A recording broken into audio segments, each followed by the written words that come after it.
వికారాబాద్ జిల్లా కుల్కచర్ల మండలంలో చైన్ స్నాచర్లు హల్చల్ చేశారు. వీరభద్ర కిరాణా షాపు యజమాని రత్నమాల అనే మహిళ మెడలోంచి పుస్తలతాడు లాక్కెళ్లారు. మహిళ ఎదురు తిరగడంతో విదిలించుకుని పారిపోయారు. స్కూటీపై కిరాణా షాప్కు వచ్చి వాటర్ బాటిల్, సిగరెట్లు కావాలంటూ అడిగి మాటలు చెబుతూ తన మెడలో చైన్ లాగేశారని తెలిపింది బాధిత మహిళ. బాధితురాలి ఫిర్యాదు మేరకు కేసు నమోదు చేసుకుని దర్యాప్తు చేస్తున్నారు పోలీసులు. నా దగ్గరికి వాటర్ బాటిల్ ఇమ్మన్నారు, పైసలు ఇచ్చారు, వాటర్ బాటిల్ తీసుకుపోయిండ్రు, అది ఎవరు తాగిండ్రు. తాగినాక సేపటికి నేను ఈ సంగప్పలతకు చిరుగట్ల బండి వచ్చిన బయట నిలబడ్డా. నిలబడితే ఆడ నిలబడితే తా సావుకారమ్మ సిగరెట్ ఇద్దాం అన్నారు. అంటే సిగరెట్ల కొరకంటే లోపలికి వచ్చినాయి. లోపలికి వచ్చి ఆ సిగరెట్లు వాడికి ఇయ్యలే, సిగరెట్లు పెట్టిన డబ్బా మీద పెట్టిన వాడు ఏదైనా చేయేసిన ఏదైనా చెయ్యేసిండు.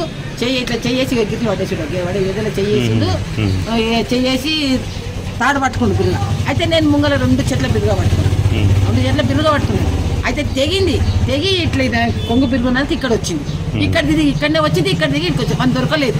ఇక వాడు ఎట్లా స్పాట్లో పోయిందంటే ఆడ బండి స్పాట్ ఉన్న స్పాట్లో ఎగిరిపోయింది. దాంట్లో ఎక్కిపోయాడు. వానికి నెత్తికి తోపు ఉన్నది, చిన్న పిల్లిగడ్డం ఉన్నది, బట్ట గిట్ట చిన్న పిల్లిగడ్డం ఉంది.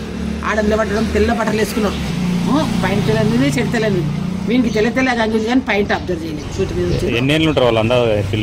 ఉండొచ్చు బాగానే 30 ఏళ్ళకు ఉంటారు. మరి అది ఉంటారు.